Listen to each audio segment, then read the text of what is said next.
Yeah. You're back to hang out with us? Yeah, I'm ready to go in. I've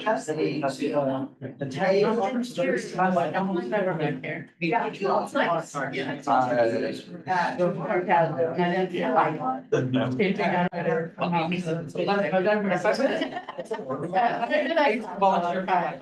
You see people in the wall, it's great for you. You did like.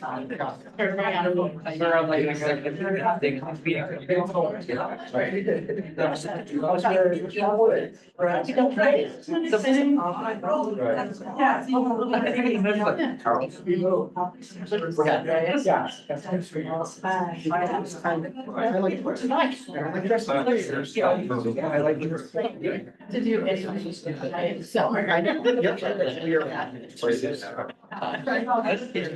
Single break. No, you. That's not. Yeah. And if you can do it in an email. So, We're. anyway, that's the thing. Move to the city.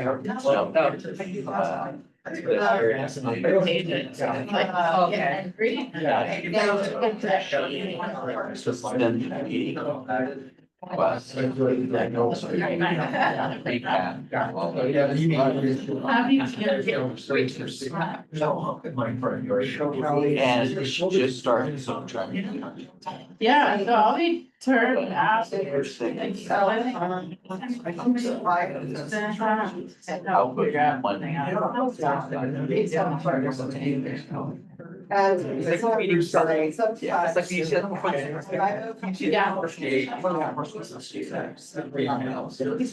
It's like lunch. Yes.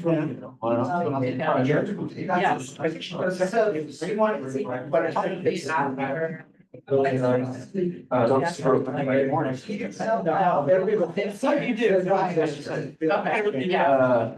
So.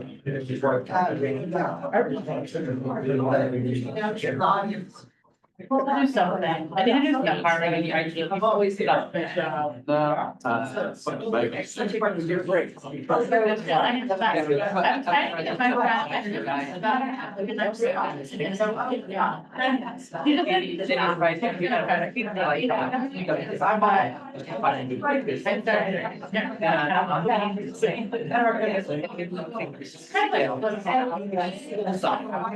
So somehow what I did, that was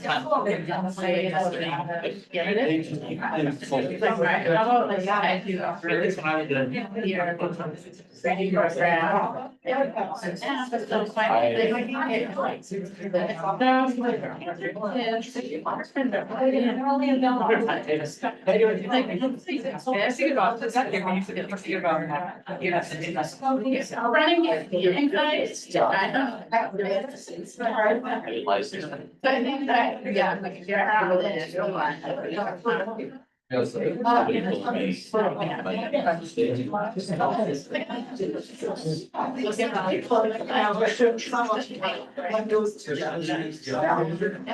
Yeah. I have a real estate agent. every time. I'm trying to charity. And so, all. Because I'm thinking about some real estate. So looking for a real estate. Got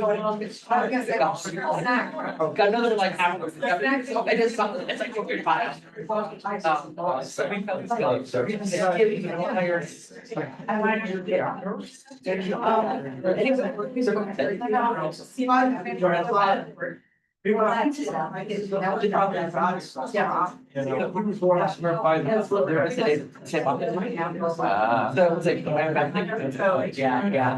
it was like. I think it's not.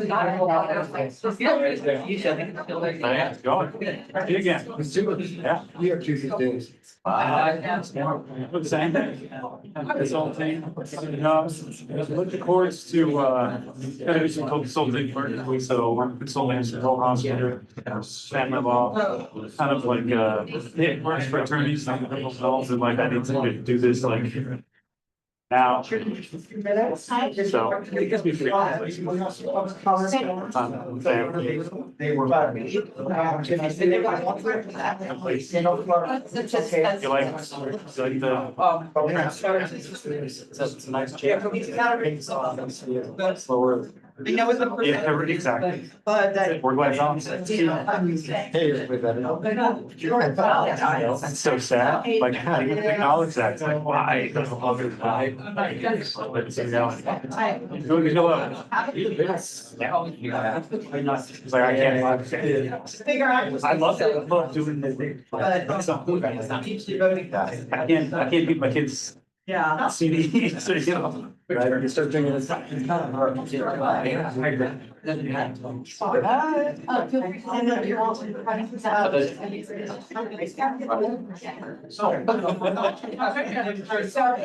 me, yeah. Are you going? Radio Shack. So you're the main agenda, we have no development. No, I've looked for. You're right. I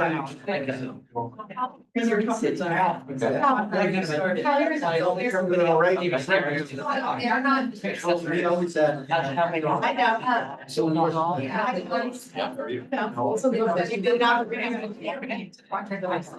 I mean, that's what I'm calling your oven, all right? No, yeah. Just soccer. Soccer on Monday, so I am looking to soccer today. Well, you know, I'm a big toe. Just slammed on soccer. Ouch. Yeah, ouch. You know that, you know how. Where's the most of this? About a year ago. So if you want to stay close to it. Yeah. I do it. It's still a gun ball. Yeah, you know, it's just like. When I get injured.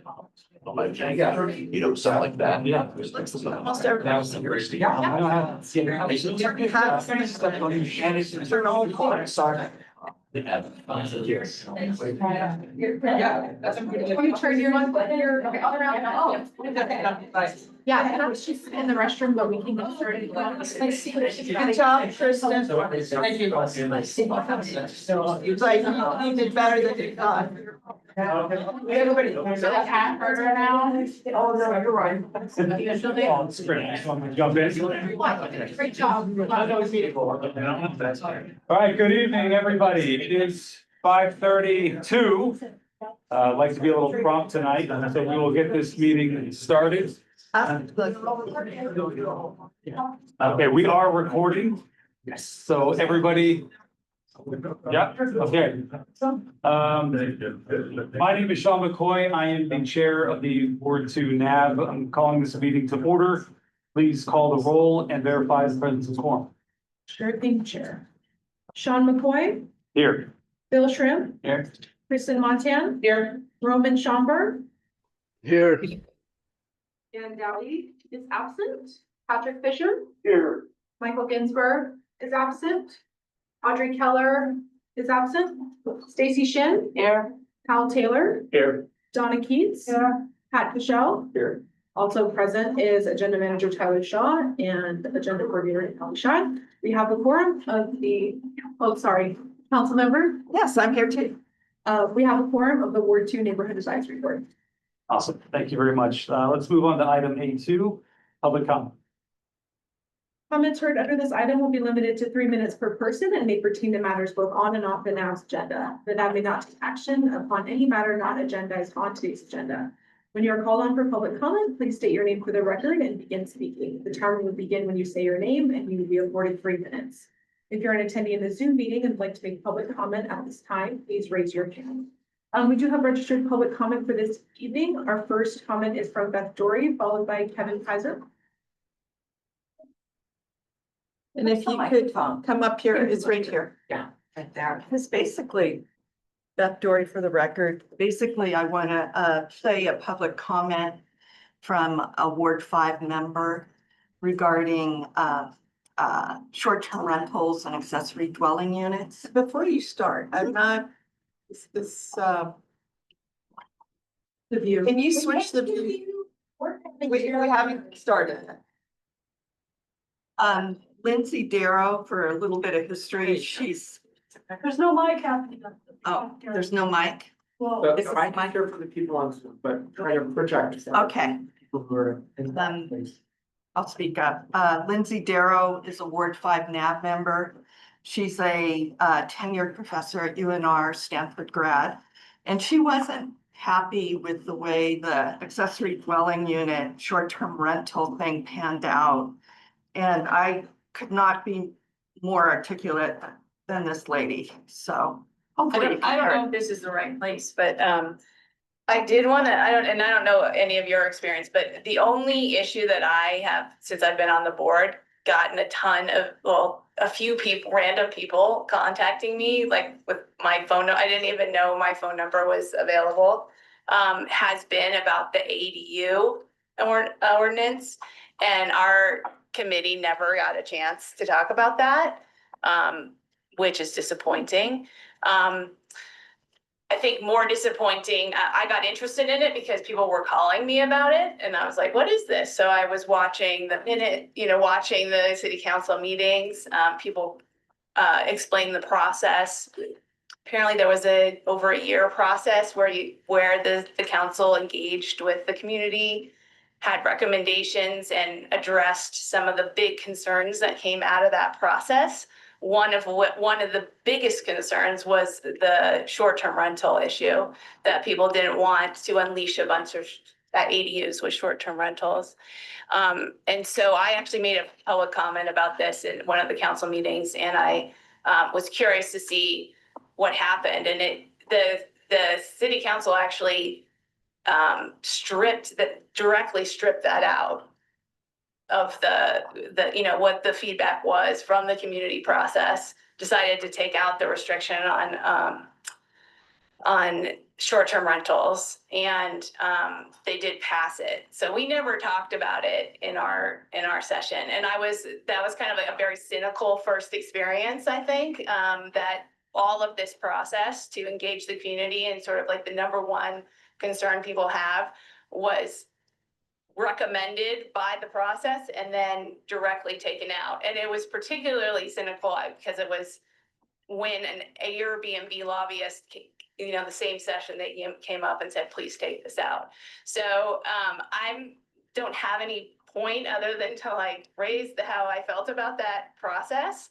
And I think it has been a big issue for our community because it's the only issue that I've ever heard random people contacting me about. The fact that we never had a chance to give any feedback. It feels like maybe we could have bumped it back. Council could have bumped it back a month so that all the neighborhood advisory boards could have actually talked about this big issue. I think a lot of people were sort of appeased by the fact that if you live in an HOA area, that still holds the day. So anyone living in an HOA area can basically outlaw that themselves. But everyone else is feeling like they were thrown under the bus on that. So I don't know what my recommendation is, but I do want, as like a board member, I just wanted to register that definitely. Next up, we have Kevin Kaiser. So let me just get clarified. That was a comment made at the Ward Yes. 5 NAB. And this person was a NAB member? Is that what she was saying? Yes. Yes. Okay, just to clarify. Hello, my name is Kevin Kaiser. I'm in Ward 2 over off of 2160 Carter Drive. And my proposal here, or my inquisition here, is to find out what more is happening with this sewer survey exploration project that has been thrown our way through a number of different residential streets in Ward 2. I missed the first meeting on this, but a lot of the residents in the area have really grouped together. We filled out surveys. We've done this and that. And as far as I can tell from the group that we have compiled, that 98% of everybody in this area that's being affected is opposed to it. And here we are, and it seems like the survey, which you go in and you fill out, is a foregone conclusion. It says, well, when are you going to pay? How long will it take before you hook up? What's going on? And I'm asking for more information. First of all, like I said, 98% of the individuals are opposed to this. So I want to know more from our district and everything. What is transacting? What is happening? Where is it going? And is this at a foregone conclusion? Or what else do we do? I mean, we have a number of people on our board, in our ward, that are ready to fight for this. We could go with lawyers, we could do everything, but the city seems to be ramming it down our throat. We fought this, what was it, 15 years ago? We were a county. Then we got annexed by the city. Then they tried to propose and say, hey, guess what? They did, but they went with a much broader spectrum.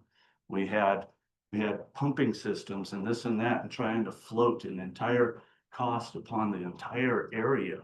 Now they're trying to ram it down just a smaller group. So what I want to know is who is backing us, the 99%. There's 2 people in the entire ward that have a failing septic system. And it's going to cost millions and millions of dollars. And yet, all of a sudden, something I just put in a septic system 3 years ago. And now it's outdated and all of a sudden it has to be changed. So I'm more here to inquire as to what is happening and what's going to be done about this, and what can we do as action committee for our particular area. So I'm gonna actually, since it's the NAB and we're not a city council, I'm gonna actually answer the question. So I'm your city council member for Ward 2.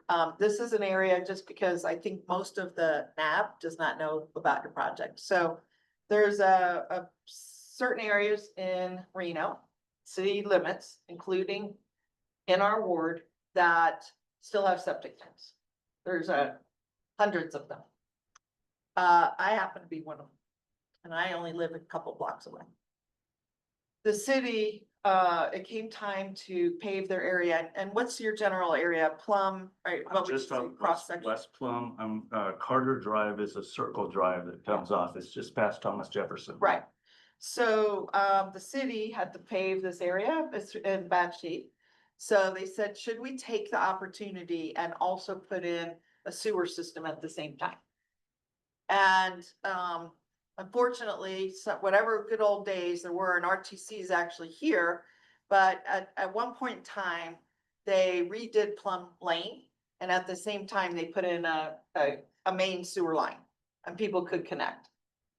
And the question, so our Public Works Department went out, had a citizen meeting, they held it over at McKinley, and they basically told the residents that here's what it's gonna cost, here's the ways that we're looking at deferring the cost, getting grants from the state. We used to be able to get grants from the feds, that's kind of over now.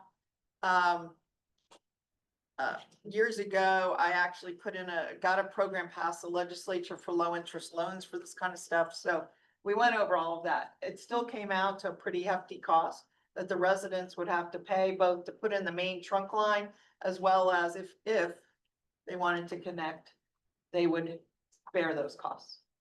And so I'm taking the time because I think you guys should all know about it. I don't think any one of you lives right over there. So they had the community meeting. There was a lot of questions. I ended up doing more talking than I expected because there were a lot of questions about politics, about taxes, about water systems, not as much about the actual system. So let me clarify at least one thing. No matter what happened, there's no requirement to hook up until your system dies and you would want to. And only then would you pay a connection fee and hook up. But number 2, since I don't have the results of the survey, I have no idea that 99% of the people are opposed, which I don't doubt. I just haven't seen any data from the survey. The city explained that they were not forcing this down anybody's throat. If people don't want this and don't want to cost share for it, it's not going to happen. I mean, we just don't have that kind of money to participate in a project people don't want. It's just not going to happen. I would like it to happen on my street, frankly, because I know I didn't just replace mine, but I have had a house with another septic tank that I did replace, and I know what that cost. And they said more than 2 people had expressed interest in number, kept saying, when are you going to install sewer over here? And so we were gonna have a meeting when we heard back from the state as to whether this grant was gonna be available or not, because that would make a huge difference in the cost. So I believe it was on the same day that our NAB was scheduled for. I think it was the November NAB. And so I said that was the day before, so I asked that we have a separate meeting with the residents after we found out about the grant. So that's the next step, is probably a month from now. There'll be another presentation. And it'll talk about what the results of the survey are, what the results of getting this grant are, what are some new cost estimates and there. And they're just, we don't have the kind of bandwidth, interest, money to force anything down anybody's throats. You would have to get a good 50%, I would say, of the people wanting this to do it. So that's where it stands. And that now you guys are all up to speed too. Yeah. I'm not familiar with what this, Right. what's going on here, so, I mean, know that it's not required by the law that makes you hook up. Like you said, What's it's that? not required to hook up until your system fails, Right. generally. So my question is, since I don't know anything about this, is this was a proposal to put in the trunk lines, not the laterals, not make residents pay right now, but they wanted the residential area to contribute to the capital cost. Is that- Right. Of the trunk lines. So you really have a neighborhood that says, no, we don't want to. The city's not gonna have enough money to do it, right? Right. And so then that's how you would. Yeah.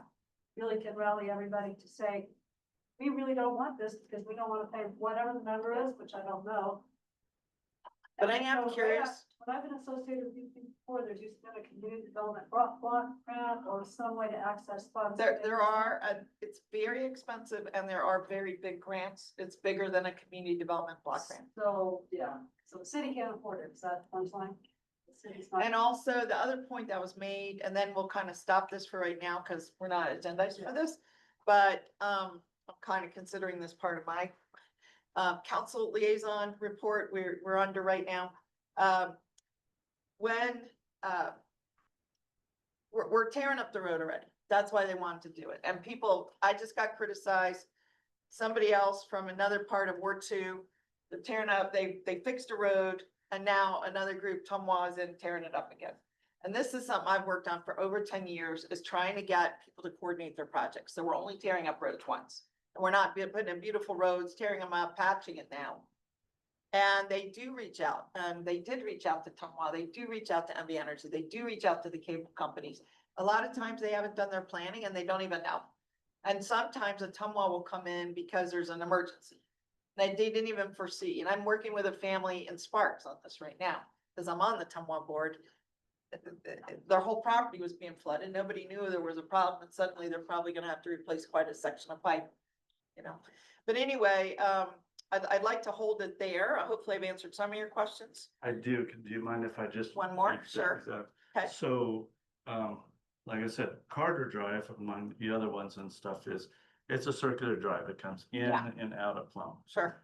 The reason I redid my septic tank in particular and stuff is because I'm in excess of 500 feet from Plum Lane. If you're under 500 feet is mandated in order to redo your system, you must tie in. Right, Then the next person has to tie into that person. correct. So say, for instance, somebody, one of those the 2% were on my street, they're in the middle. And they decided to run a trunk line down the middle of my street. Then does that mean that The we next don't time. have, we don't have to tie in at that time? Right, But we are also not paying for that trunk line down our street. That individual then absorbs that entire cost. well, something like that happened to my neighbor right over here. So there was a line down Moana. And he lives on the next street over, which is Greenfield, about 4 doors from me, 3 doors from me. His system broke. He was within, I think it's 400 feet, and he had to tie in. They would not give him another septic system permit. That is a state law. Okay, that if there's a system and your septic breaks, you have to tie in. That's the connection fee, but what we're talking about is the trunk line as well. And I just want to explain one more thing about this. People say, well, no one else had to do this. Well, what they don't realize is when you get a new development or even a newer home, the developer is they can't put in a septic system now, they have to tie in. And they embed that cost into the cost of the house. So at the end of the day, the resident, whether they recognize it or not, has paid. They paid in both the cost of the trunk line and the cost to connect. Some of it they might see, but most of it is they don't really see. It's not very transparent. But the residents, like I also was an unincorporated county. I also was annexed. I didn't live there then, but it was back in '89, and I believe yours was either a little before or a little after '89 that you guys were annexed. And we, like you, don't have sidewalks, storm drain, sewer lines, same deal. But we also never paid for them, like some of these newer homes did. And so that's the difference. Now, I'm not saying it's right or fair because they did put Plum, although it wasn't the city, it was RTC. Okay, that redid Plum. It's an arterial. Your street, Carter, is not an arterial. So that's where it stands. I have a feeling, based on what you said, taking what you said at face value, this project probably won't go forward. Nobody's trying to force anything down your throat. Okay, thank you. Thanks for coming. I appreciate, and please share with your other residents. I will. Okay. Thank you. Chair, with that, I don't have any additional public comment cards, but if there's anyone in the room who would like to provide public comment. Show of hands. Go ahead. So I learned something very interesting in the last NAB meeting, and that is Councilwoman makes this space a priority.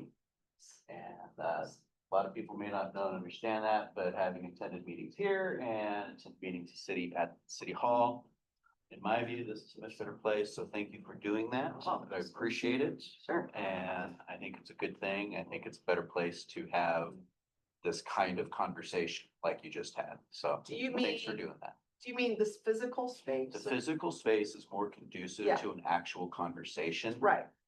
That helps move Yeah. neighborhood issues. And I do actually pay for the physical space for us to have the meeting as well, because, and I have for 11 years. And I didn't realize that, and I'm sure there's a lot of people who don't realize that, so thank you for doing that, and make sure people knew that. Now, at one time, we were able to meet also, like, Ward 2 went all the way down to Mount Rose Highway. So every so often, we would have meetings at the Wedge Parkway Library. Yeah. They do not charge, so that day, and that's a similar size room to this. Yeah. So, Yeah, well, thank you. you bet. Any other public comments? I just want to say that the student meetings. Could you speak up and could you also say your name? Oh, my name's Donna Parrish. I just want to say that the Zoom meetings from here are much better than those. Oh, really? They're just terrible. When you're on the other end of the Zoom meeting, you're saying it's harder to hear, or you can't see who's talking, or what? All of it. Okay, good to know. Thank you. Go ahead. Really, everybody kind of has to yell, because I can't even hear these people very well, so I hear redundant, but it's really hard to hear everybody. So please feel like you're yelling when you're speaking. I guess. Yeah, there's a drone of. I hear it. Or something there. Air conditioning. The fans on either side. So next time I have a speaker system that I bought. I also have one that I bought for the city. So they could hear at their meetings too, but I'm happy to bring it going forward, but it would really be just for the speaker. Because I only have one microphone. I don't have like 12 microphones. So the city system may have more microphones. You might want to check. But yeah, we could do that. We'll check into it, right? But I agree, in the interim, we just gotta talk loud. Yeah. And I will just tell you, just as a side personal note, I just had my hearing test and I got an A+. But the lady said, the doctor said, Naomi, I can tell just the way you're talking to me that you know how to project and people can hear you better than others. And she being a speech and audiologist, she was very attuned to it. And, you know, I just try to enunciate my words. I don't always do the best either, but I'm always aware that it's hard to hear in these rooms. So. Okay, all right. Thank you, everyone, for your comments. I do want to recognize too, that not only is there a cost for council member, we have a limitation. And so we have to be respectful. The benefit of using this room now comes with a limitation, a 2-hour clock. And when that 2-hour clock is up, I want to be respectful of city staff and their time, and we'll have to call the meeting. tonight should not be a problem. Agenda looks short enough, as long as we can get through staff liaisons report, in a timely fashion, and council liaisons report. I think we've got one agenda item, so it shouldn't be lengthy, but there are times where our meetings have gone beyond 2 hours, so we just have to, that's a trade-off. I love being here. Let's use that time wisely. So with that, let's move on to agenda item A3, staff liaison. Kelly, do we have any changes to the agenda tonight? I do not have any corrections, Mr. Chair.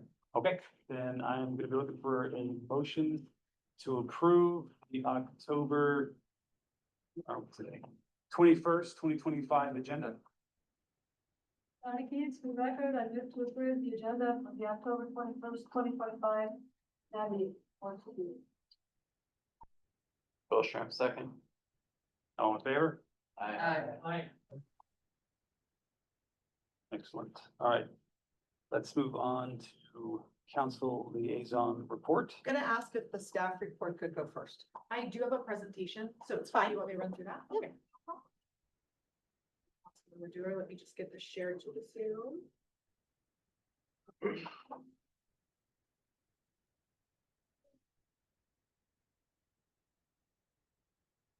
Everyone's seeing the screen nice? Okay. Hello, everyone. Kelly Shai, staff liaison for the record. I'm going to start with some general updates and then we'll move into a short kind of training item. So first, I just wanted to provide everyone, members of the public and the board with Reno.Direct's contact information. It's a great resource the city provides for general service requests and questions.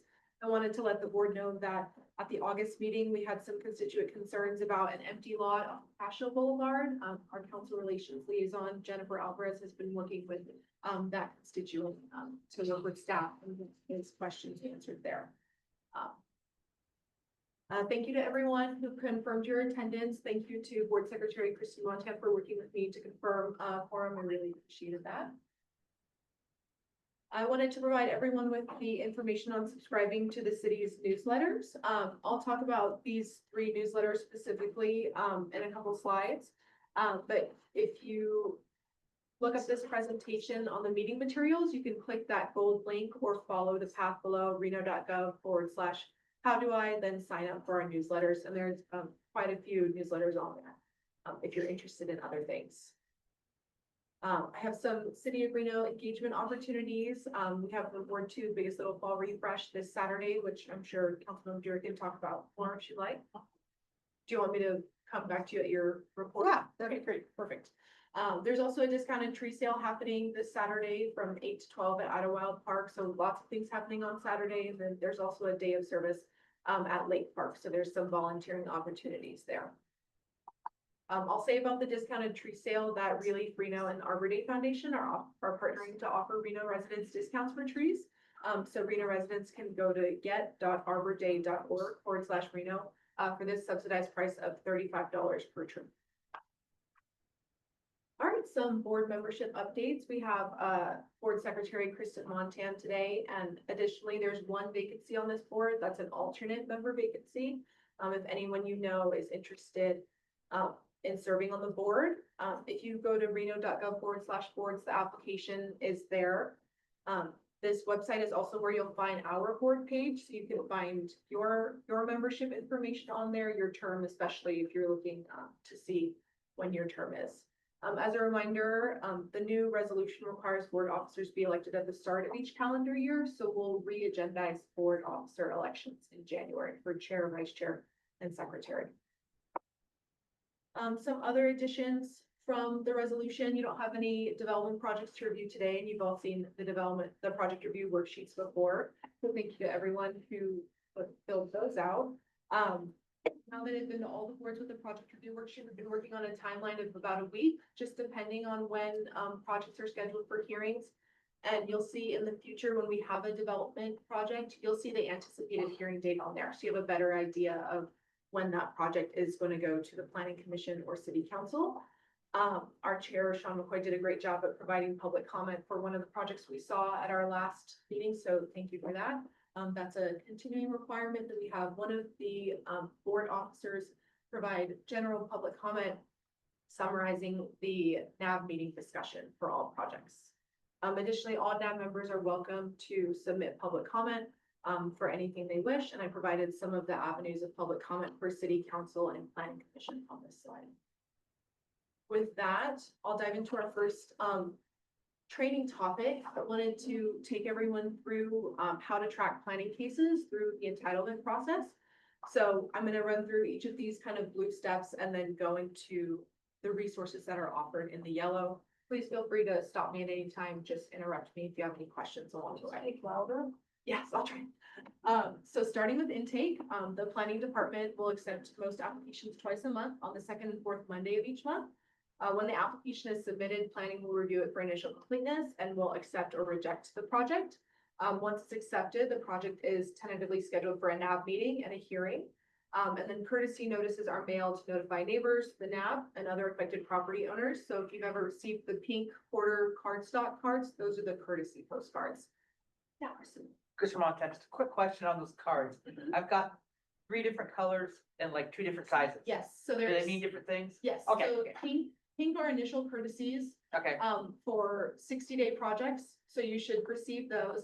And then there's green ones for 30-day projects. And then there's yellow ones for, those are the legal notices for when it's going to the planning commission. And I think blue. city council might send out blue ones. Okay. Yes. They all look pretty much the same. Yeah, Okay. they're all very I just thought similar. it was be creative. Yeah, thank you.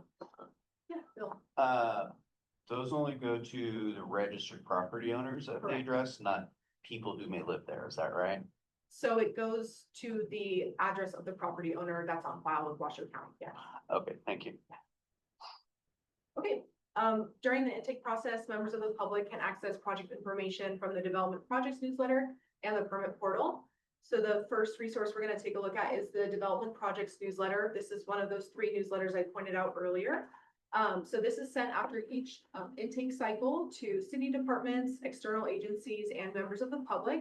It provides some information on current development projects, including identifying project information like the case number and the case name, property information, important dates, the NAB or the hearing dates, contact information for the applicant and the project planner, and then a project description and a map depicting the location. It also includes a link to the application. You'll see their view application that takes you to the permit portal and a link to provide early comments or feedback.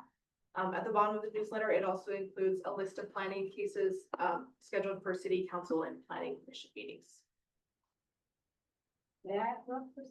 Yeah. On that one, I have, had a lot of people ask me about this. You can click the link. It would help maybe in your future presentations if you make it clear that then you have to go to a drop-down menu. I have it And in go the to slides. attachments. Oh, you do? Yes, Okay, 'cause I'll- a lot of people thank don't you. know that and they can't find it. Yeah, thank you for the reminder. I'll show it in like a couple slides. Okay, so once accepted, the project is analyzed by staff. That includes planning, engineering, building, fire, and external agencies. That could be RTC, NDOT, Northern Nevada Public Health, anyone who needs their eyes on it. During the review process, the applicant or their representative will come to the NAB and the planning department will collect public feedback. That includes the project review worksheets that you'll all be using. Throughout the review process, documents are uploaded to the permit portal. So that's what Donna was talking about.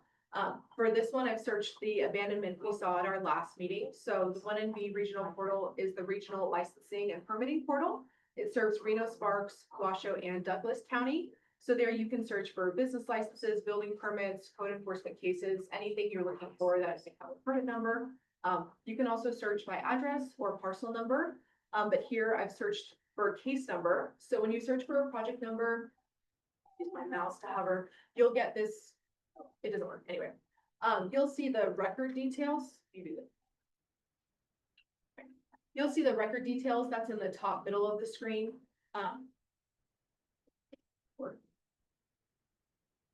Thank you. So where it is, okay. So there you'll see the record details. So it includes the project description, organization or contacts for the applicant, and some owner information. If you're looking for more information, you'll want to click into record info. At processing status, you can kind of see where the project is. So this is the abandonment that went to, I believe, the last council meeting on the 8th, the Snows abandonment. So it's been approved and everything's been uploaded. And most importantly, in my opinion, is the attachments. So if you're looking for applications, eventually the decision letter. You'll find everything in there. You'll click on attachments and then you can see the file type. So here you see application and all you have to do is click on the blue highlighted text. That'll download the document to your device. Any questions on that? There's anything on that? I think that's great, Alan. Yes. Cool, so. Okay, next up is the NAB newsletter. You should all be receiving these by now, but if you're not, catch me after the meeting and we'll take a look into that. It's distributed 3 business days before the meeting, after the meeting agenda is posted. So from there, you can click on view the agenda or register for the Zoom meeting.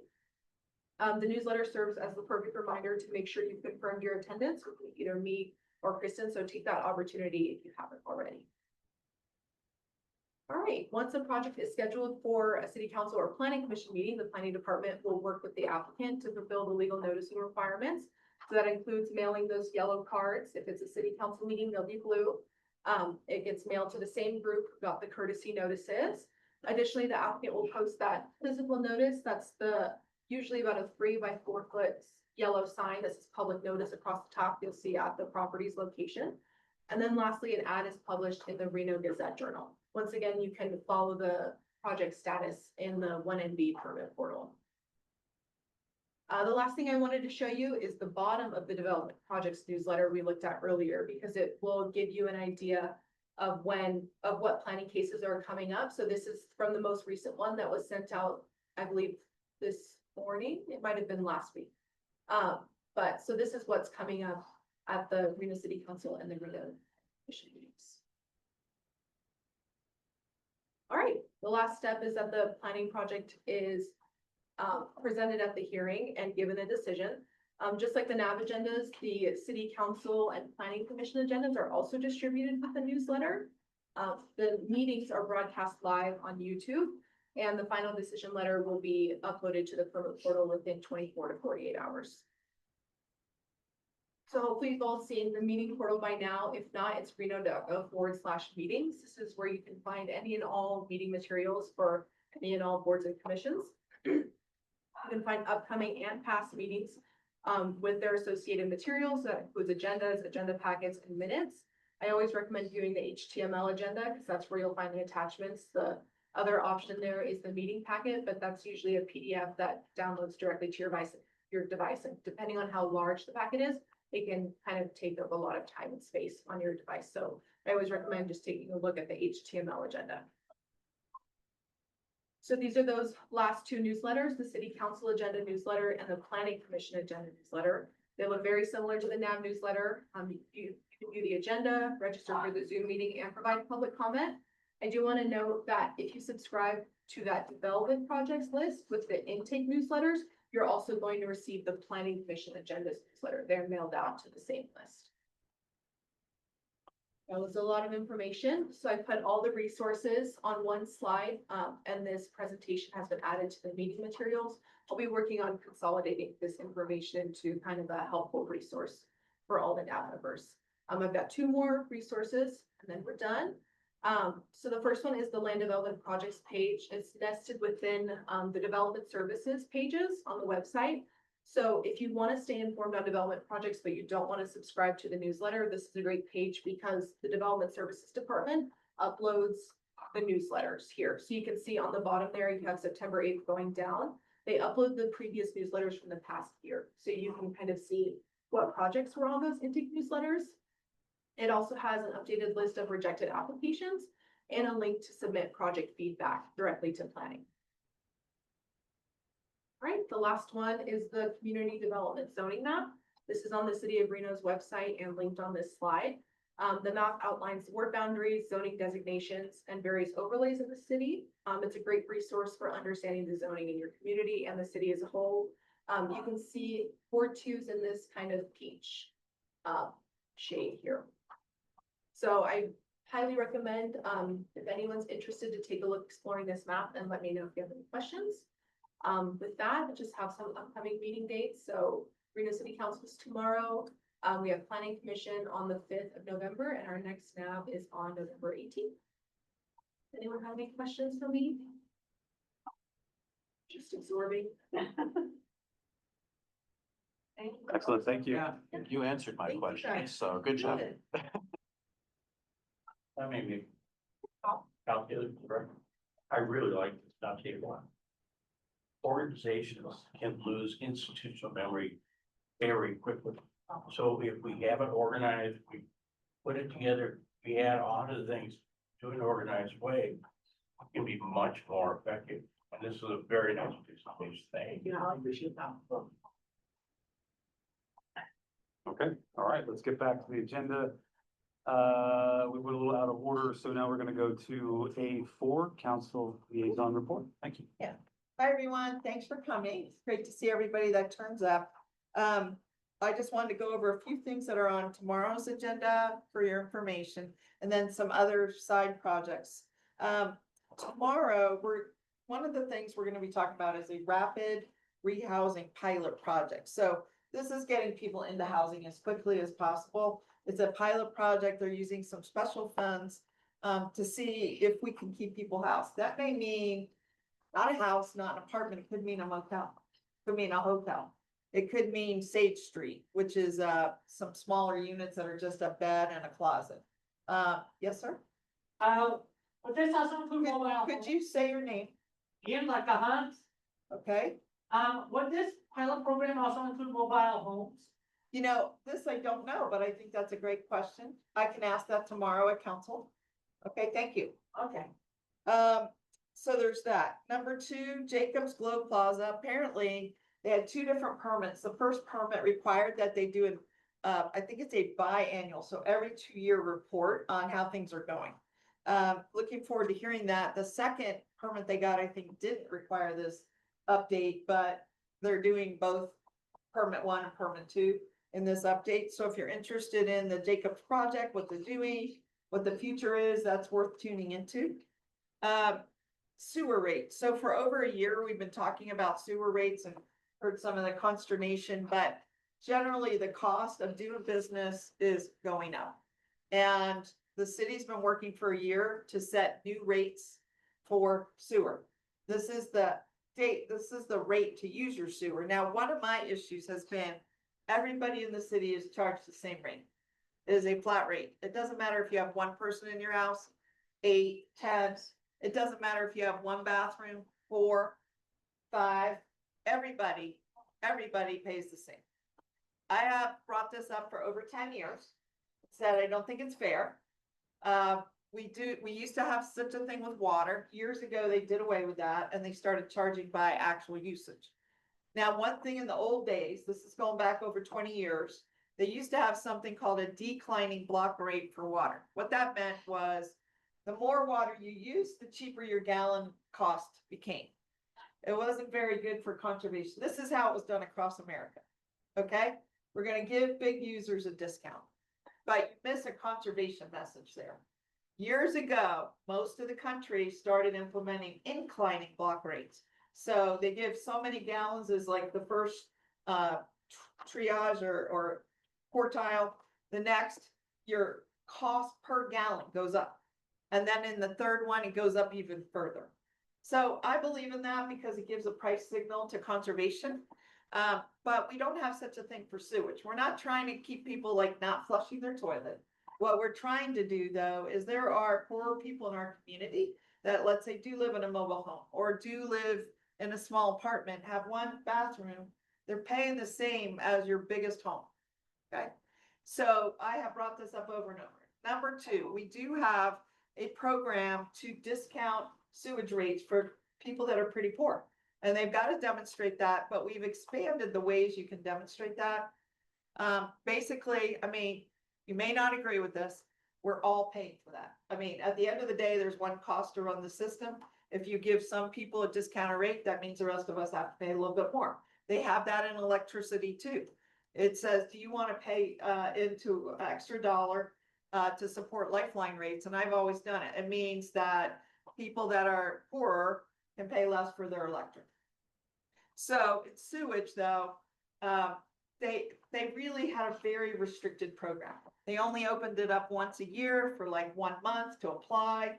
Well, what happens if you were doing fine in January, but come February, maybe your rent went up or you lost your job or something changed in your economic condition. Maybe you got evicted. Well, now you can pay less, but the system didn't open it up again to take your application for a year. For years, I have been asking the city to keep it continuously open, like there's no special date for you having a special circumstance. So what they've gone to is at least quarterly, they're now opening the program. So every 3 months you can apply. And they're gonna make more money available for people that are really having a hardship. So this is proposed, it is not approved yet. So that's one of the things. The reason I tell you about it is the rates are proposed to go up 8% next year and 8% the year after. That's 16% in 2 years. I have told our staff that this is too much. I have asked them to spread it out over a longer period of time. I have asked them to reduce it. I've asked them to make it simpler. So they came up with a variety of systems that we're supposed to vote on tomorrow. It was on our agenda 2 weeks ago. However, the council wasn't of a mind. Some people didn't support it, right? I would love to not support it. Like, I mean, but I know at the end of the day, I've been in the water business for like 40 years. I know things cost. I have challenged our staff. Your projections over 20 years, those are projections, you know, some of it may not come true. I have challenged them to spread it out over longer to make it a shorter or smaller rate increase. Nevertheless, tomorrow we are supposed to vote on this. Okay. And then finally, the one I wanted to tell, those are kind of the big three on the projects. I did want to just tell you that Callie went over this very quickly, but we do, again, I serve on the Urban Forestry Commission as their liaison from council. We do have a discounted tree program available for $35. You can get a tree. They have a variety of trees. I understood they had a fruiting pear. Apparently those are gone, but they have 4 other cool trees for $5. So if you're interested, you just sign up online, go to Reno.Gov, and then look for trees. It'll take you there. You're really going to be going to a website that's run by the Arbor Day Foundation. You'll say what you want to do with the tree. They'll okay it. As long as you live in City of Reno, we haven't been able to expand this, but we did finally get Sparks to do a similar thing now after 10 years. So in fact, they're being supported by Moana here, which Moana helped us the last couple of years. So do check in on the trees. Lastly, the Reno hazardous waste, electrical waste and other waste, our cleanup for our ward is supposed to be this Saturday. Sadly, we have an atmospheric river coming in. Some of you may have heard about it. It may not have been on the news yet, but it is being advertised. I already called and said, should I reschedule the cleanup? And I got to know that they don't know if it's going to rain for sure, where it's going to rain. They said people have complained when we've canceled them before. Our staff is prepared to work in the rain, as are the waste management folks and Hero that are helping us with the waste. So I will be out there in my raincoat too. There's like 30 or 40% chance, so maybe it won't rain on Reno High at that time from 9 to 12. Usually, and Tyler's been with me, it is crazy, right? It's so incredibly popular that people are coming an hour early, maybe sometimes an hour and a half early. They're coming at 7:30. It's just very, very popular. And now though that we've spread it out to all the wards, this is 6 wards are now having these. In the beginning, it was just me, right? For years, and everybody was coming over to Ward 2. And I moved it around, but still it was very challenging. So now that we've distributed it, at least there's more opportunities to get there and get in line and not have to wait. But no one's ever complained to me about waiting. They're all like, we're so grateful to get rid of this paint, or fill in the blank that we're happy to wait a little bit, and it's free, right? I have heard that people have had to pay $200 to get rid of their refrigerator, a bunch of money to get rid of their tires. This is all free. So it's a great deal. And that's really all I had. Any questions for me? Yes. Back to the sewer, Yeah, we know how much each location, how much water they. that's Isn't right. there a correlation between water and sewer? Can't you just Brilliant comment. So develop an algorithm or something? yes, that is exactly what they do. So think about this. In the winter, you use less water. In the summer, you use, most people, more water because they're irrigating. what they've done already is they've looked at the winter bills, they average them out, they say, that's the amount of water that you're consuming, we can analogize to the sewer, right? Because almost all of it's going straight to the sewer, you're not out watering your grass in December. So there is a system. Before they told us it would cost about over $500,000 to implement the billing system. But now they're backing off of that and they're saying they think they can do it. So I've said, could you get it done the next year? I'd like to get it done before I go off council, right? Which I'm in my 12th and final year. So they said, yes, they could do that. And I'm asking them to speed along this part of it. Like, I think it's not that hard. I really don't think it's that hard.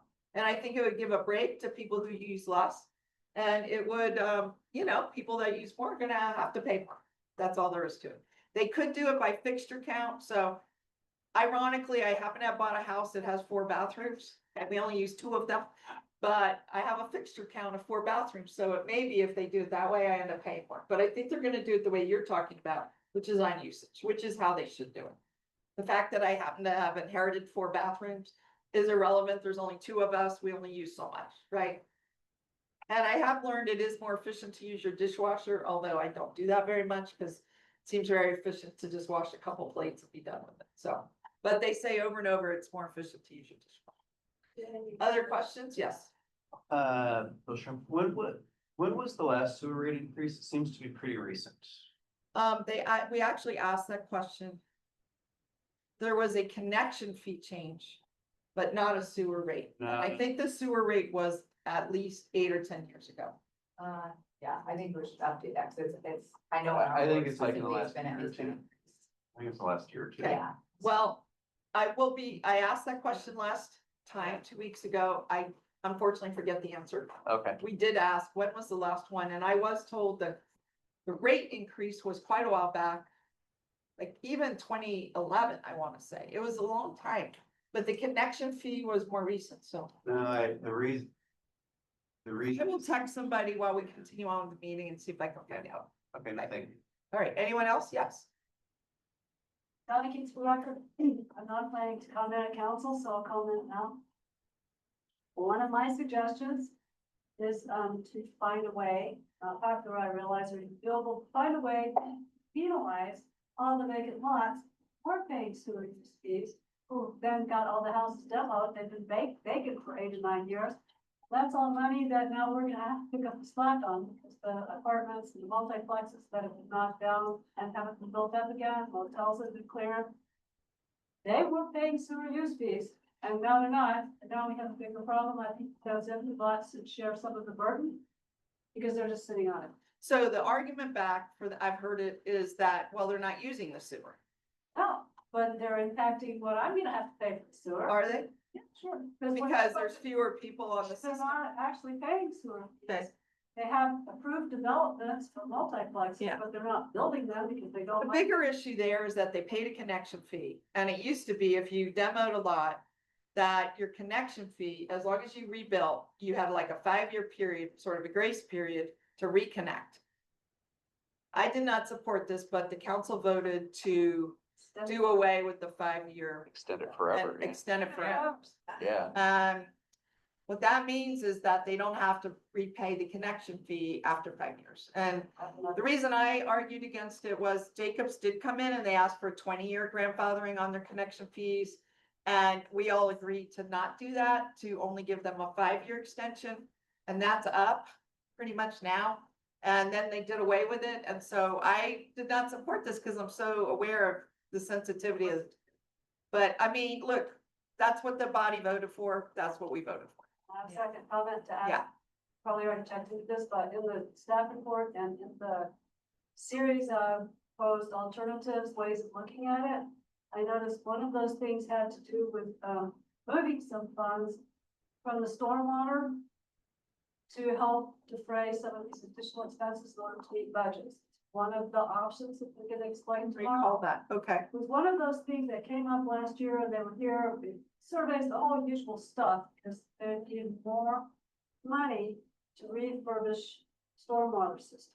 Well, that is true. They need That is more true. money for the And storm. they got money, but one of the alternative proposals to help lessen the pain of the sewer connection fee was going to be to take some money from that pot. Well, no, the proposal actually was to set up a separate stormwater fee that would be just for stormwater alone, With the stormwater. and that we would all be paying, based off. Now, here was one trick, those that didn't have sewer like me with septic tank wouldn't pay because it would have been paid along with your sewer bill. But anyway, they didn't do it. Yeah, I realize there's a separate fund, but they, for that. They don't have a separate fund, that's the thing, like, all of this money goes into one fund and it has to pay for both sewer and stormwater, and we wanted to separate them.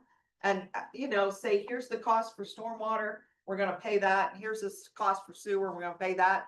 Instead, they're all merged together in one fund, and it's not a best practice, so. I guess I'm being confusing, or not being clear. What I believe I read was that some of the money that's currently allocated in the pot for the stormwater improvements could be slushed over for some short number of years to help with this. Like a loan?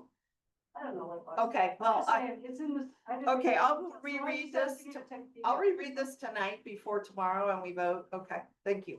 So One more question? one more question. So there is a pilot project in the North Valleys related to the sewer, and I forget the name of the project, but it's a coordination with Tumwa and the city. And it's Called the Advanced Purified yes. Water Facility, APWF. Should I tell everybody what that is? or- Well, let me just say what it is. So in the North Valleys, we have this Reno.Gov sewer plant.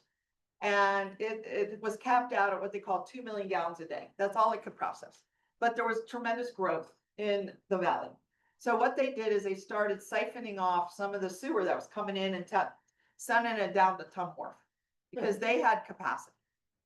We could only do that as sort of a short-term fix. What they had to do was double the size of the sewer plant, which we have just done from 2 MGD, as they call it, to 4. So we've doubled it.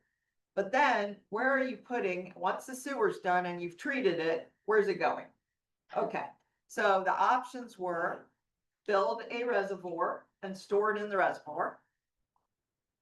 Treat it and put it in a creek called Long Valley Creek and send it to California, which I was completely opposed as a former state water planner sending any water to California. I was completely opposed. Another idea was we have, gosh, the name just went out of me. Infiltration basin where we could put it in the infiltration basin, basically have farmers use it to grow alfalfa, and then the excess goes into the infiltration basin. Yeah. The thing is that basin only really had a capacity of about 5 years. Then it would be full. Then we're done. So we came up with this, not we, but the staff, and I thought it was actually a brilliant idea. So love it or hate it, I'm supporting it at this time. Being the former state water planner, the idea here is take the sewer, treat it all the way to drinking water. Okay? Why should we send it to California? Why should we just water grass with it? Why not use it for commercial, industrial, and people use? So for the last 5 years, they've done a pilot project to see if they could treat it, see how it would work. And then they've been storing it because the State Department of Environmental Protection required that we then store it underground on top of everything, all the treatment, just have it hang out for a while. Now, they do this in California. I've toured the facilities. They do not store it for extra 5 years. They treat it and they send it right back to the people. They do it in Denver. They send it right back to the people. They do it in Florida at numerous places. They send it right back to the people. Only in Nevada am I aware that we've been storing it for 5 years. DEP in the last legislative session said, you know what, we're convinced we don't need to store it for 5 years anymore.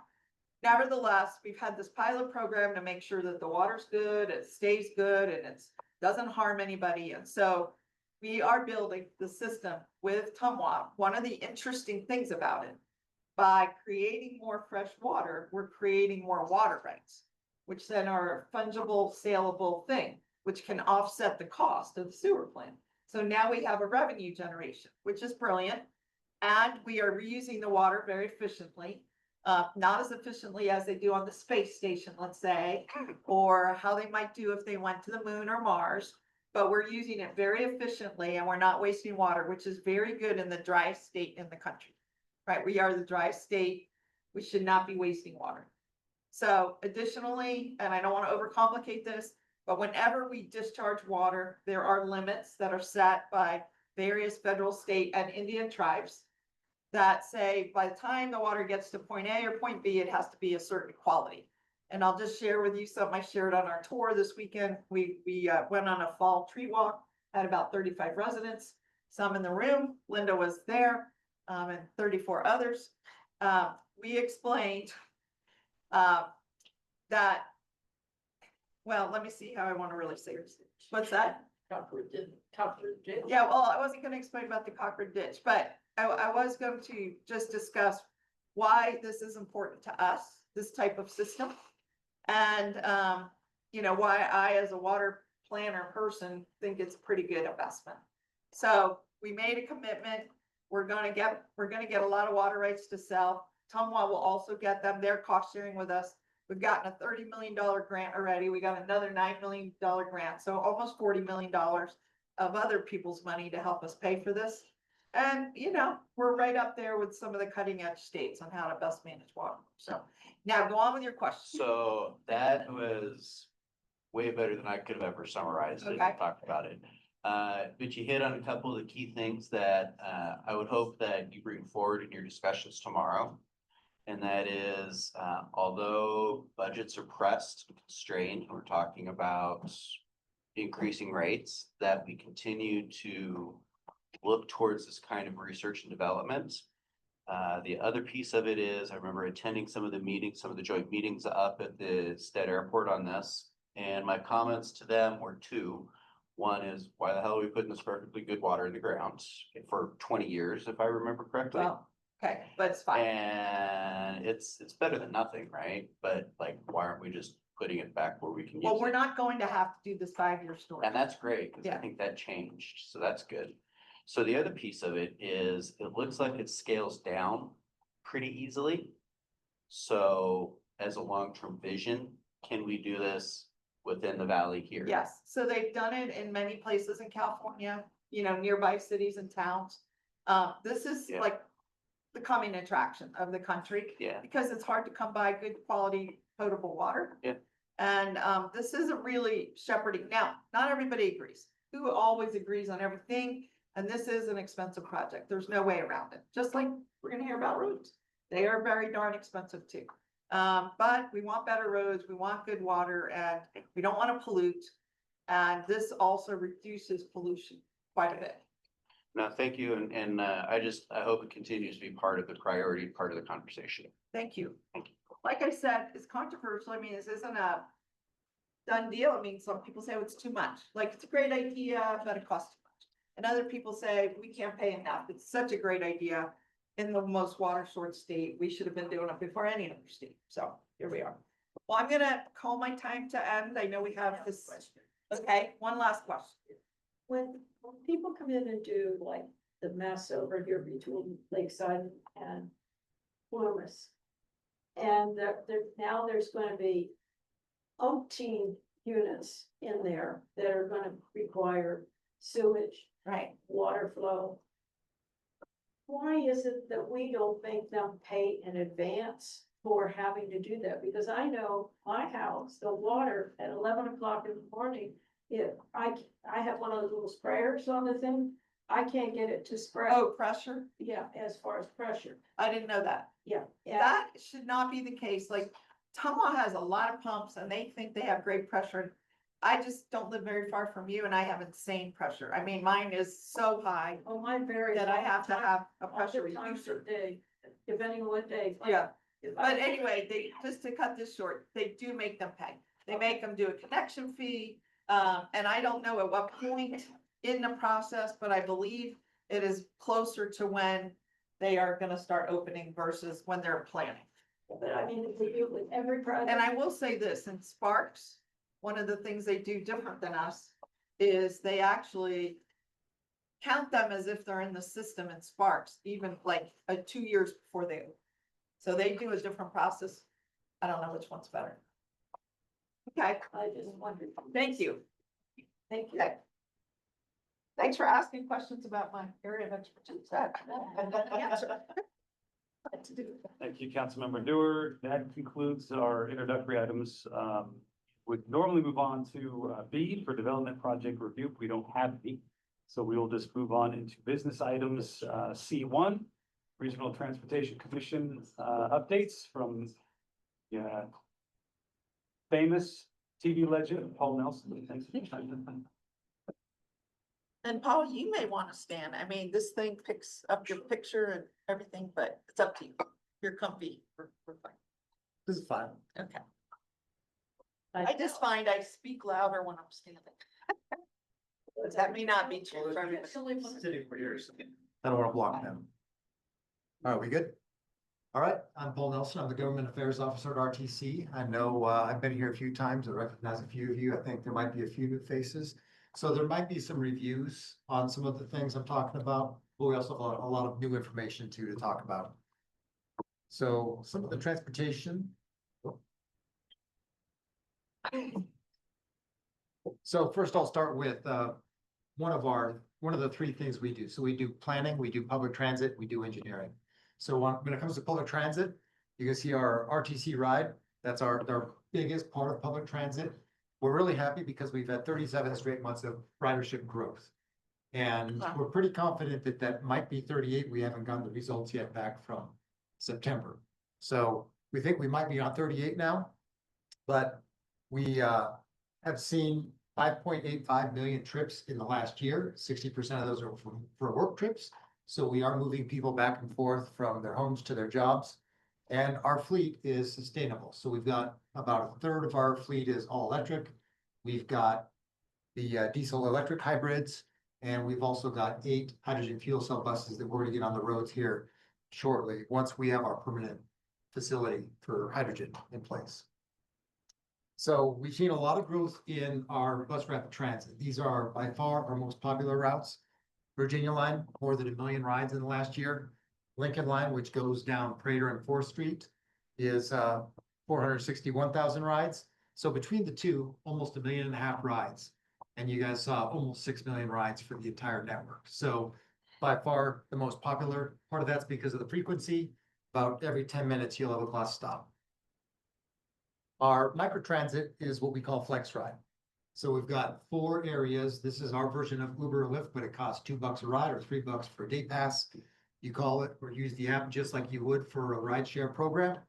And you can see this is the Somerset and Bird Eye zone that we have. We've got 4 zones: Sparks, Spanish Springs, North Valleys, Somerset, Bird Eye, and South Meadows. This is by far our largest zone because it goes from the California state line all the way over to Sierra Street. And you can also see it comes down into Ward 2 just a little bit there. So some of our good programs we have, senior taxi rides. This is for anyone that's 60 years old, a veteran, or a person with a disability. They can apply for this card and it'll auto load $60 onto that card every month. They can use it for Uber, taxi, or Lyft. It's their choice, but they have to pick one of them.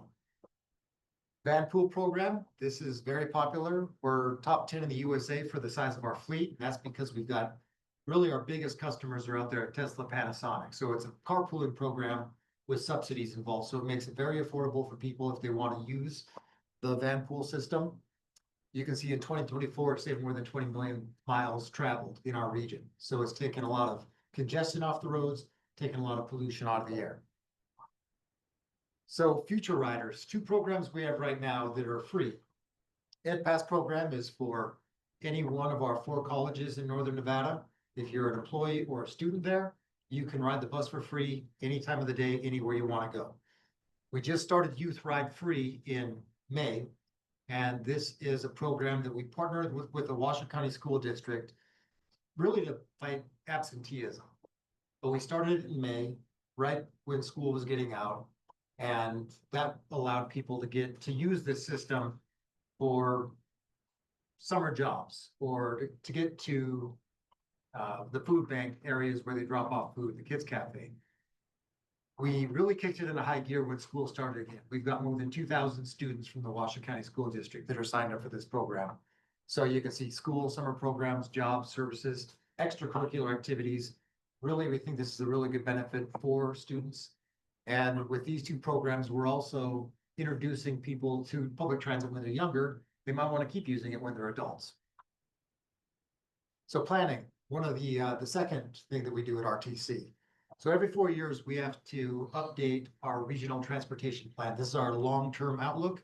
Our board updated it back in February. It took us about a year and a half to go through and do this document. Every single road project that we have in our region starts in this document. And then we'll get down to a 5-year and a 2-year interlocal agreement with the cities.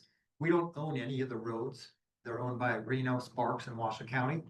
So everything that we do is in this document. So at that 2-year point, that's where we have to have the interlocal agreements with the jurisdictions so that we can move forward with the construction project because it's their roads. One of the things that's in the RTP is our neighborhood network plans. So this thing, we just started about a year ago. We divided the region up into 12 neighborhoods, and then we graded each neighborhood to see which one we should start with and then go down the list. So we do 2 of these every year. What we do is we go neighborhood by neighborhood, and we look at ways that we can do some short-term fixes and some long-term fixes for people that want to walk or bike in their neighborhoods. So last year, we had some public meetings for Zone 9 right there, Central Reno, and Zone 7. So that was Central Sparks. We're done with those now, and now we're getting into the implementation of it. We're also moving on now where we're starting on Zone 10, which is the Meadowood Mall area, Hidden Valley, and also Zone 2, which is Sun Valley and Panther Valley. So the plan is to do 2 of these every year and make these improvements so that people are safer, more comfortable in that maybe 1 to 3 mile range if they want to walk or ride their bikes. So some of the things we've got for our short-term treatments, that top left, simple, low-cost projects that make things safer. The bulb outs, you've got the little median right there. It's a pedestrian refuge to make it safer for people as they cross the street.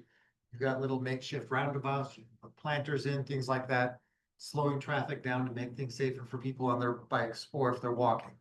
Bike lanes, the one down below, I don't know if there's any areas that we're looking at doing this type of thing, but you could take a street and kind of close it off and make it more of a courtyard, kind of a community neighborhood. I don't think we've got any of those things in mind right now, but that's also an option. Some other treatment types, these are all kinds of different bike infrastructure things we can do. The divided bike lanes. You could use either the pillars there, or you could use concrete dividers.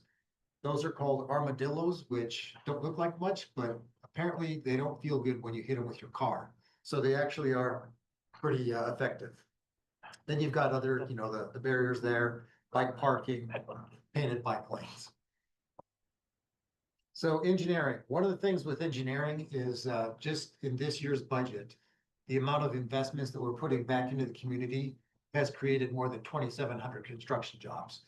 So not only are our local dollars going to our roads, but we're also putting that money back into the pockets of the people that are building the roads. So it's a nice cycle. So one of the things that we do every year, this year, I think we did 140 lane miles of pavement preservation. It's keeping our good roads good. There's 3 different ways to do that. Preventive maintenance, which is the pictures you're looking at there over on Sparks Boulevard. You do some patching, some crack seal, and then a slurry seal, paint it back over. It makes the roads last a lot longer and it's a lot more efficient.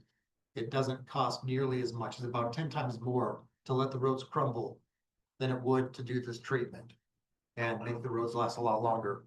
Also, if we don't do this, you start getting a backlog. Everything kind of starts to spiral out of control. Corrective maintenance is basically taking that top layer of asphalt off, putting a new layer down, and then rehabilitation is basically when the road has come to the end of its useful life, but the materials are still good. So we can use that material again and then just put down a new surface.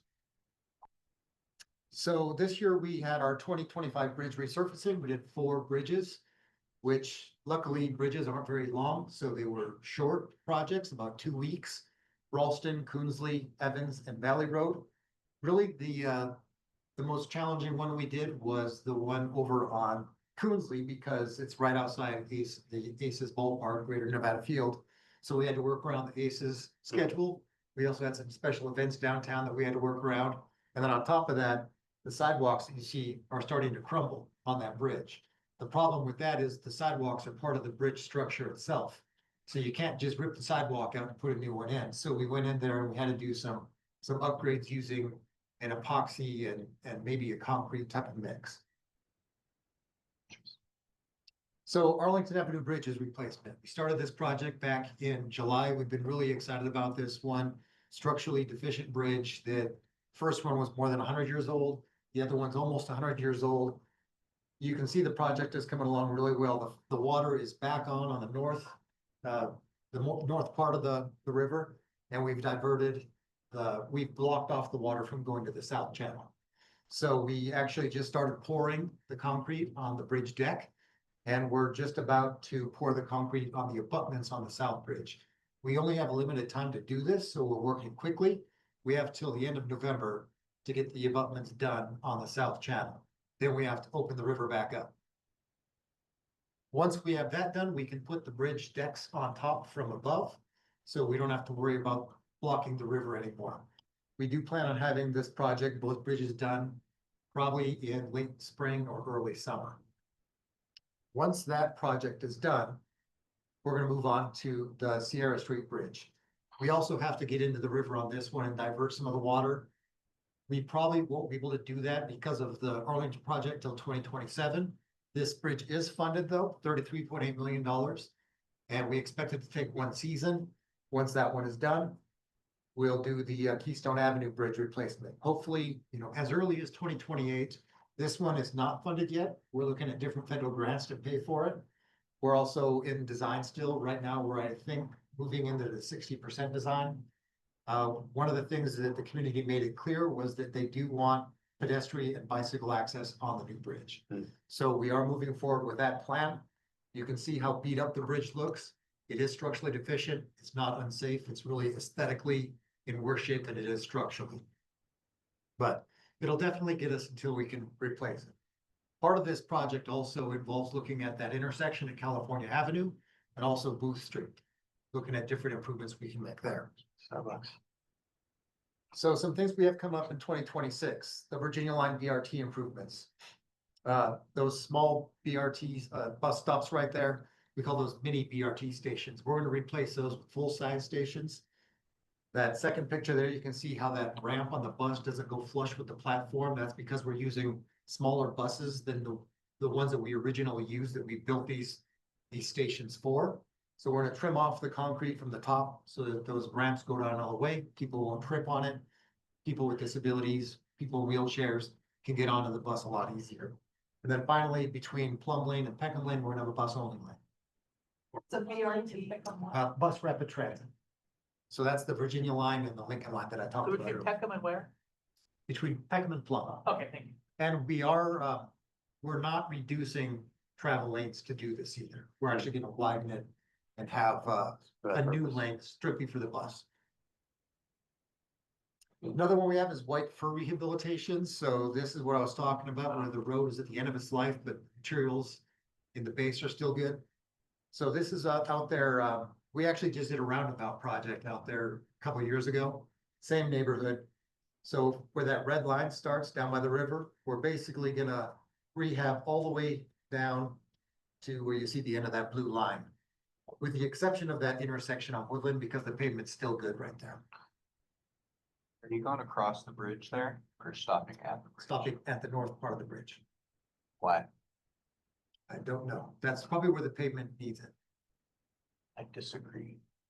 Is the pavement pretty bad on the south end of the bridge too? The pavement is bad until you get to the other side of the bridge. There's a little pocket park right there. Okay. Yeah. Well, that might be in the RTP. We'll see. Okay.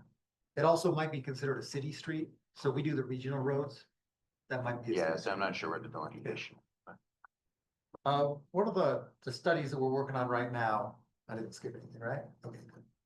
So one of the studies we're working on right now, because this is kind of has an impact region wide, we've seen the traffic impacts from the Tri-Center. If there's a crash or bad weather, it might take you 2 hours to get home or 2 hours to get to work. So we're doing a couple of different things. NDOT's already planning on widening the freeway. We're looking at the possibility of building a road between USA Parkway and Spanish Springs. That'll remove maybe 10,000 cars off I-80. So instead of 50,000, 55,000 cars on I-80, 45,000 a day. So You know, it's an improvement. It'll also allow, if there is an incident on I-80, for people to take an alternate route to get up to Spanish Springs, then come back down. If they live in Reno, they could still use it, just, it would take a little bit longer, but probably take less time than it would to sit in traffic. One of the other routes that NDOT did a study on was the south route between South Meadows and USA Parkway. The problem with that is it's about $1 billion. There are about, I think, 12 bridges that they would have to build. So it would be a lot more challenging, and we don't think that you would have the volume of traffic on that one that you would have from Spanish Springs. The Spanish Springs one is right around $300 million. So the challenge there, trying to figure out how to pay for it, and also we're going through public land. So it would require a lands bill or a BLM easement. We are looking right now, looks like BLM easement is probably the more likely situation because it doesn't have to go to Congress. We're not looking to develop it, we just want to build a road. The other thing we're doing is we're looking at commuter rail. We're doing a feasibility study to find out, is it efficient and effective to have people get on a train in Reno or Sparks and then have that take you out to the Tri-Center? We had an update on this about a week ago. There's a lot of challenges to it. We would be using Union Pacific Railway. We would have to build additional rail, and we'd have to build an area where we can have the turnaround station, basically, where all the rail cars would stay. We'd have to buy the equipment, and we'd have to buy the staff. We'd have to pay for a contractor, more than likely, to hire the drivers to operate the trains. So it's a heavy lift, but we're looking into it. And if it turns out that it's a good option, then we're gonna move forward with it. So when it comes to the budget, these are our revenues. Fuel tax by far is our greatest amount of revenue that we get, about 118 million a year. Federal funding, 104 million a year. And then we get a little bit of passenger fares. NDOT gives a little money. Sales tax provides 43 million. And then you can see the miscellaneous, the investment income, and then the RIF fees. So the RIF fees are the ones that developers pay per unit that they build. And that goes into a bucket to add capacity, which is caused from the added population from the development, the added traffic. So that has been pretty valuable for us. We've done a few projects recently. One of them was Steamboat Parkway. We widened that, so no tax dollars were used for that one. Sky Vista out in the North Valleys, we also used RIF funding, and we didn't have to use tax dollars to do that one. So it does come in handy. The way it works, though, is if the development is north of I-80, it stays north of I-80. If it's south of I-80, it stays south of I-80. Expenses. You can see our biggest expenses are capacity improvement projects. So things that you see right now on Mill Street, things that you see on Sparks Boulevard. Although Sparks Boulevard, I think we used a lot of federal funding, most of it. I think about 85% of that was federal funding for Sparks Boulevard. Our ride operating, almost $50 million. Preservation of multimodal projects. So some of the projects I was talking about earlier, the pavement preservation projects, funding goes into that. Paratransit, ride, all that good stuff. So you can see we also have $23 million of debt. That goes back to when we built the Southeast Connector, Veterans Parkway. So we're still paying for that. This is a fee comparison.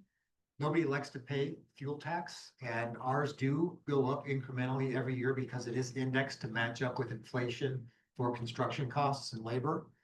So if you look at what you pay annually on average per vehicle, RTC receives about $195 per vehicle in fuel tax. Then you compare it to the sewer, water, power, property tax, auto insurance, you're actually paying quite a bit less to build your roads and to keep your roads in good condition than you are for some of your other services and taxes. And I'll take any questions. So, hi, Bob, Bill Shrim for the record. So first thing I want to say is I really appreciate you being here. Thank you. I know it's late and it's dinner and all that stuff, so thank you. Appreciate that. First question is fuel tax. Has RTC seen any impact as it relates to EVs and tax and revenue collection?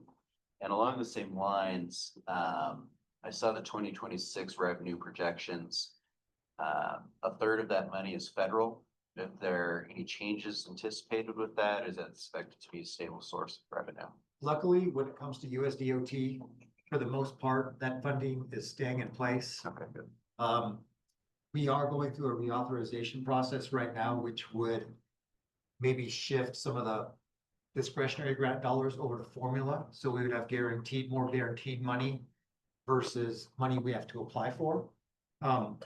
But otherwise from that, looks like we're gonna have about the same amount of funding level if Congress ever opens back up. DOT right now is funded though because they've got funding that was already in place from the IIJA.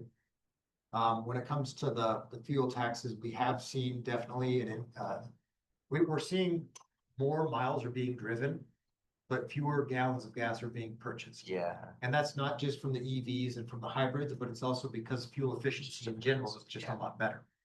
So we are looking at that. The amount of money we're getting, even though our taxes are going up a little bit, maybe 3 cents, 4 cents every year, it's coming up pretty flat because of the amount of gallons that are being sold. thank you. Dr. Keats, I remember you being here last year, and thank you for coming back. I wanna take this back down to the Mormon day level. I'm not sure you're the right person. Last time we talked about something, I live on Plum and Clueless, basically. And I really can't ride downtown. I mean, it's like 2 miles or something, right? But it's dangerous. I just tried to do it this weekend a couple times, tried to get on a bike path to go down the river and stuff on my nose, but my bike's going back in the garage where it's been previous 15 years because it's not safe. And I know there's all these mobility projects, micro mobility and bike paths, all the stuff is coming in front of council a bunch of times, and a lot of consultants studying things. And I keep like getting on my bike and trying to go around and thinking, you know what? Still not okay. I don't know. They don't connect from point A to point B, so you might have good bike access from university people into downtown. I can't get there from here. I just straight shot down Plymouth. It's a little safer on Arlington because the street's a little wider. Still not something I'm a fan of doing. And every couple of years I pull up my bike and try to become a bike rider again. And So, my neighborhood, not so good. so next those plans together, but So along with the neighborhood network plans that we're doing, next summer, we have the biggest little bike network that we're gonna break ground on. There's 4 corridors in downtown Reno that will connect south from like the Midtown area. And so there'll be 3 routes. It's Vine, Virginia Street, Lake and Evans, although 3 of those go north and south, and then 5th Street going east and west. So you combine that with the 6th Street project, which we're also doing, I think, in 2 years. That'll make biking around downtown a lot better. The neighborhood network plans, we're hoping will be that connection to get the neighborhoods to those better bicycle facilities. I guess that's kind of my point. When the surveys were coming out, I'd say, yeah, this is great, but I can't get there from here and I'm really close. Yeah. And so like nobody's connected me. And I'm already downtown. And so I was just wondering if there's on the actual human scale thing, not on the big picture planning thing, not how we're gonna do on, just talking about we want to use their bikes, but it's really not safe around where I live. Well, and when we do a big rehabilitation project, we look at everything we call complete streets, where we don't just fix the pavement. We also look at the sidewalks, we look at the pedestrian and bicycle infrastructure. We also look at the ADA facilities. Do we need to bring those back up to code if they're not? So we look at everything along the roadway when we do these rehabilitation jobs. And in fact, I think Vassar is one of them that we're looking at right now, where we're gonna be adding some bike lanes. Yeah, it's hard to get around. Yeah, but we generally do that when we do the rehab jobs. Thank you. Yep. Christian Montana for the record, would you be the people to talk to about the ADA ramps for like wheelchairs and stuff that are in so disarray? Would that be through the, direct? Do you mean like for bus stops? No, just the regular off the sidewalk, across the street. Where if you're in a wheelchair, you get to a crosswalk, you have to go down a ramp, you get across the street, yeah. I'll be Yes, Reno Direct. Yeah, okay, yeah, cause it's horrible out here. It is. Any other questions? Oh, yes. I saw on your screen I'm in the 11-3, but my house backs up to Lakeside. Most of the time I drive to be able to drive, because I'll be 80 this Christmas and I do like to walk, but I don't like to walk 3 miles to be able to catch a bus. When I needed to go down to 9th Street, take care of my taxes in the 98-degree weather. And then the only place I could catch the bus was right there in the corner of Peckham. And sometimes that driver comes around and just keeps going and misses the people. And I imagine even more so now that they put that disaster apartment complex in there. But, when will you ever put anything that will cover that area up there? Because there hasn't been anything. And I mean, I've had people that have done work for me and they have to take the bus from like down at 4th Street. And it takes them an hour and a half or more to get here. And there's no easy way. There's no way for me to get down to the grocery store easy. I mean, if I could catch a bus down and it stopped, say at Talbot, that would be okay. I mean, I try to take care of myself as much as I can, but there's an awful lot of people that really need rides. And you talked about Peckham to Plum. Well, that's the other thing. When you come back, once you catch that, and then that takes you downtown, and then you transfer, and then I finally got to Mike's. Then when I came back, it only came up Virginia, and then it goes on up to Meadowwood or somewhere. And I needed to get over to Kidsgate. So then I had to get off there and wander my way all the way through there. And it's those kind of things. I mean, there's a lot of people live out here. They put all those houses in there. I'm sure that I'm not the only one. But as I hear people complaining all the time, and now they're gonna put all the 500 units over here, then where are those people gonna go? They're gonna be at a house down the street. Because they can't all park there. There's not enough room for parking. Oh, and do you control the parking? In other words, if there's parking allowed on one side of the street and the other side was always set for no parking except, like for an emergency or something like that. Do you control that or does the city control that? I think that's the city. Okay. Because that's another problem. When it comes to the bus routes, right now we're going through what we call Move More with Reno. So every 5 years, we take a look at our entire transit system and we try to make the best efficient and most effective improvements we can on it. Last time we did this, there were some route changes. And there have been some changes in terms of there have been more apartments built. So what we do is we look at where are the riders and where are the most riders, I should say. And where should we put those routes? So we're going through that process right now. And if it comes out that, let's say those new apartments, generally apartment complexes do have more bus riders. Maybe that does cause us to create a new bus line to go down into that area. But we don't know yet. We're still working through that process. All of Lake Ridge's apartments, I mean, all on both sides of Columbus, except for those ugly new condos. But, on Lake Ridge, all the way up to where you go up to Windy Hill. And I'm trying to figure out in my mind how you're going to ever send buses to Hidden Valley or why, because most of the people that buy out there don't want to get around. They want to stay home, and if they're going out, they all have so much money that they can afford to drive their cars, So I couldn't understand the comparison there, especially when you said you were working on that right away. Yeah, and also with some areas, we're not gonna send buses, like Spanish Springs, we don't send a bus up to Spanish Springs, but we have a flex ride zone. So we also look at flex ride with this Move More with RTC. Where we could expand possibly the flex ride zones. So with the flex rides, if you wanted to get on a bus, you could take a flex ride from your house to the bus stop and then that'll take you the rest of the way. But that still remains to be seen. Yeah, well, I tried calling all kinds of things, and I couldn't get any help anywhere. Matter of fact, that day when I came back, I thought I was gonna pass out before I got home. I had to stop over there just before I got to, when I was about a quarter mile down from, the Karen, because it was just so hot and there's no shade. There was that one little shady spot, so I just took a seat. Oh, I'm sorry, Linda Cross.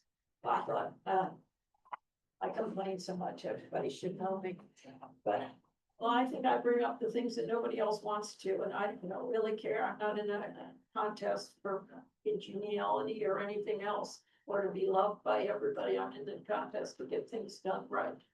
And, it's a big contest now, because it's going all the way to the top. I have another question. I'm Donna Keats. This is in the context of like, in my neighborhood, when people wanted speed control. And we went to, I did, the neighbors, the concerned neighbors went to, I don't know where, street people or something. And there was a process, like, you got to get 90% of the people in this area to sign a petition that want to do a speed study or how that process works. Do you know what I'm talking about? Like to get around the ballot or speed control in the neighborhood speed bump. Well, maybe I missed that here, but what I'm thinking about in the context of what Linda said, is there a process by which neighborhoods or people who are impacted by things that happen on RTC streets can petition and successfully convince somebody that there does need to be a bus stop, like for example, on McCarran with the new buildings coming in and out, and right now there isn't. What would be a process for the community members who are concerned about that to say, we're gonna petition because we really think you have to get a bus stop here because we need help here?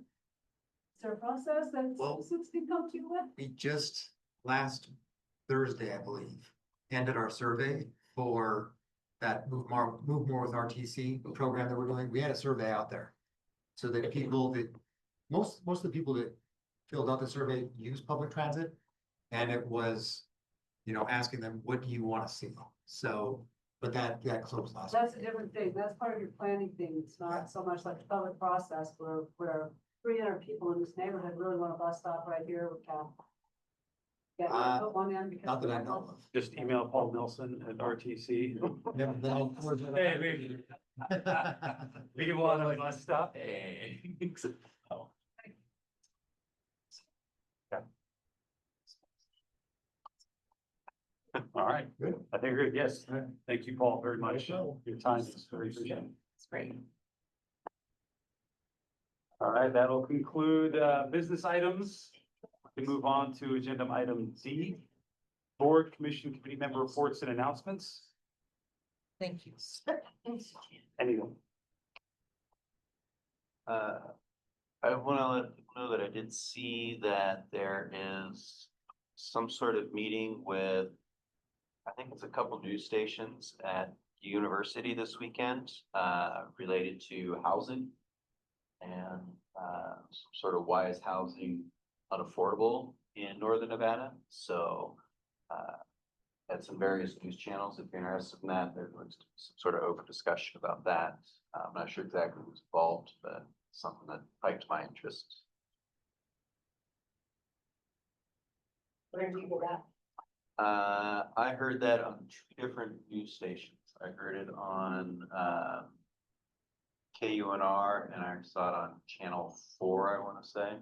They're just gonna talk about affordable housing. Yeah, and so it looks like it's a couple of journalists, but it also looks like there's policy, there's possibly interesting. So some of them are gonna go to, I think it's being held somewhere on the university. I don't remember exactly where, but if you, yeah, Google it, it's Do you know if it has to do with all that additional housing that they want to build? it was kind of high level. I don't know a whole lot about it. So just that I saw something out there, and I know housing's kind of so. It's a hot topic on every agenda. Okay, all right, thank you. That was Bill Shrimp. Oh, sorry. It's Yes, all right. Thank you. Yeah. Sorry. Okay, let's move on to agenda item E, future agenda items. This is a discussion of future agenda items. If anybody has any? Is it appropriate to include, sorry, Bill Shrimp, sorry. Is it appropriate to include the sewer topics the gentleman brought up and the results of that survey that's coming around? Is that appropriate? Update on the Yeah. septic to sewer conversion off Plum is what Yeah. we're saying. Yeah. Oh, I have one that these guys can do. Donna Keats? I saw, just read, I think you had a presentation of council item about the community survey results. Yeah.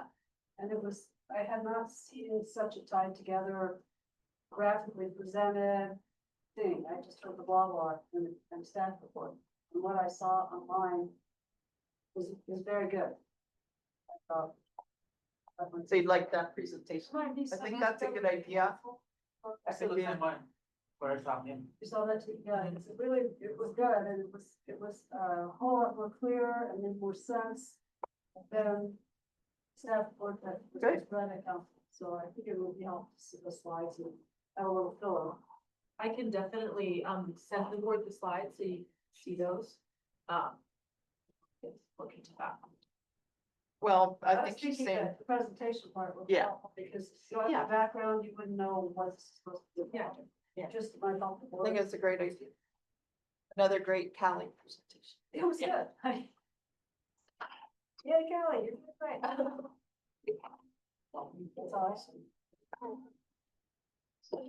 Okay, agenda item F, public comment. We have final public comment here at the end of the meeting. Just out of curiosity. Stand up. Yes, I'm Dory Benjamin. Now, a quick question, the drop off for electronics. Yeah. That's free, Great. that the city pays for to then get rid of. Could you just charge a little stipend to help that, since we're. so- We could, but I can't even imagine, frankly, there's such a crush of people. I can't imagine what it Oh, might, how you would, but I mean, it's not a bad idea. yeah. It has, I know one of the council members has been reaching out to Waste Management to see if they would pay for it, because I've been paying for it with my council money, same as the room. And then the city got ARPA money, the American Recovery Act, so we used that, but that's done. So now we're back to paying with council money, and not everybody had the ability. I said I wanted it twice a year regardless, but it's because it's rising in price as well. Yeah, I'm sure it's so expensive. But I mean, it's like $7,000 for me to run the day. 7,500, something like that. So, it's not a bad idea, but, not really sure how to. We're renegotiating the contract, aren't they? Yeah, so they're gonna put it in there. I will be off council by then, but yes, they are definitely. They should be renegotiating on composting as well. Oh. So they have composting at Lake Tahoe, they have it in Carson City. We just didn't ask for it, and this agreement is a 16-year agreement that was done before I ever came on council, and it's gonna end after I get off council. And it only had 2 discussion periods, not even reopeners, so Okay, I think the city's gonna be doing a much better job this time around. I hope so. Okay, thank you. Okay, that's it. We made it to the end. And we've got a few minutes to spare, so yeah, let's get a motion to adjourn the meeting, please. I move, Kristen Montez for the record, I'm to adjourn the meeting. Can I get a second? Will Sherm second? All in favor? Aye. All right, motion passed. This concludes the Ward 2 Neighborhood Advisory Board meeting for October. Thank you very much.